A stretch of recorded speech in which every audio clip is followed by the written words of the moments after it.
Intent to move is one of the key training principles you're probably not thinking about enough in your training. It's a key reason, it's one of the fundamental core principles at the heart of velocity-based training. It's what makes it really valuable. But it's not just a VBT concept. You can use intent to move, and you probably should use intent to move, whether you track your velocity or not in the gym. It's just a better and smarter way to train that's going to lead to greater gains and better adaptations.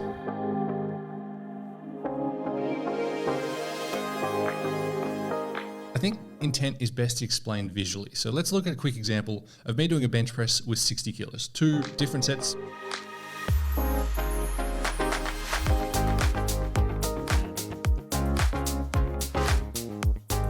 If you look at those 2 sets, set A and set B, which one, without me even explaining what intent to move is, which one do you think had a greater intent? Yeah, it's set B. Set B moved faster. I applied more effort to that bar, more intent to move that bar, and so therefore it moved faster. Pretty easy to see that. Let's look at another example though. Let's look at a set of 80 kilos. Now this is a work set, so this is now starting to get up closer into that kind of heavy stuff.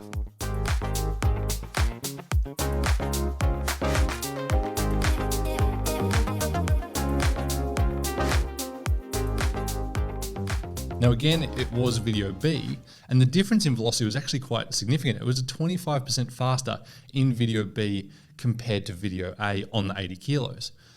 But it's not that easy to see with the naked eye. So this is where velocity tracking and velocity-based training comes in. It allows us to measure and quantify intent. So if we just look at the idea of strength, building strength, the quality that is strength, and why we want to lift weights. Lifting heavier weights isn't enough because strength isn't load. Strength is force, and force is actually a product of mass or load times acceleration. So lifting the same weight, but lifting it with greater acceleration and therefore greater velocity is going to lead to greater force production. Greater force production is going to lead to greater adaptations and increased neural drive.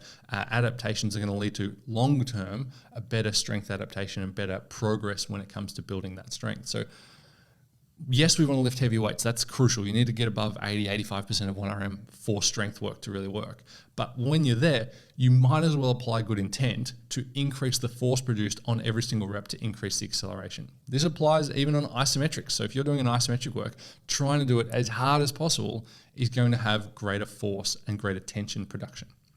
And this leads to a lot of physiological adaptation. So you'll send action potentials, which is the signal from your brain to your muscle. You'll send those signals quicker. So your brain is able to send more of them, send them faster, and therefore build tension quicker when we apply good intent. So it increases not only the amount of force, but the rate of force we can produce.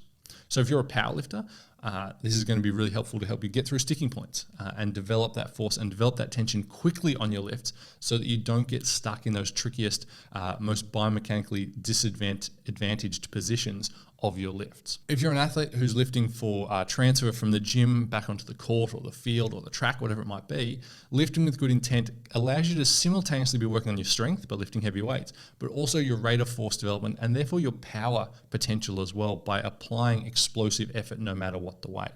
So that's going to lead to greater transfer to your vertical leap, sprinting speed, agility, things like that by having applied high intent to those weights.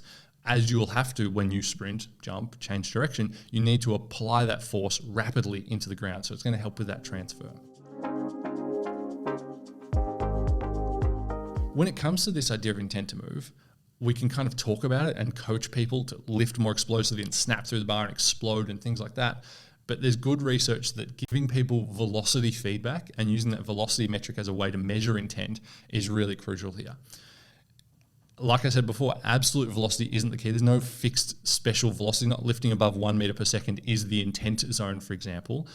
You just want to lift the weights faster than you did last week. So if last week or last set, I did my deadlift at 0.4 meters per second, this set, I should try and lift that same weight at 0.42 meters per second, just a little bit faster than I did last time. And in the bench example, you could see quite extreme differences between low intent sets and high intent sets.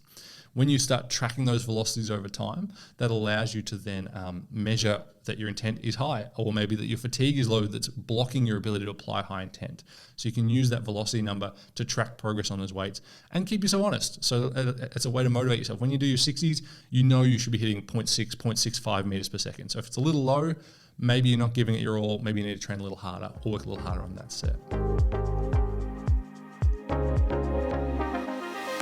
Before you go off and start applying velocity in your training, make sure you're cautious on your volumes at first. If you haven't lifted with explosive intent like this before, those first few sets are going to be really fatiguing. You're going to be pretty gassed doing a normal 8 to 10 rep set. So just cut a few reps off and apply good intent, and think about the quality of your training, not the quantity, for a few weeks before you add the volume back in.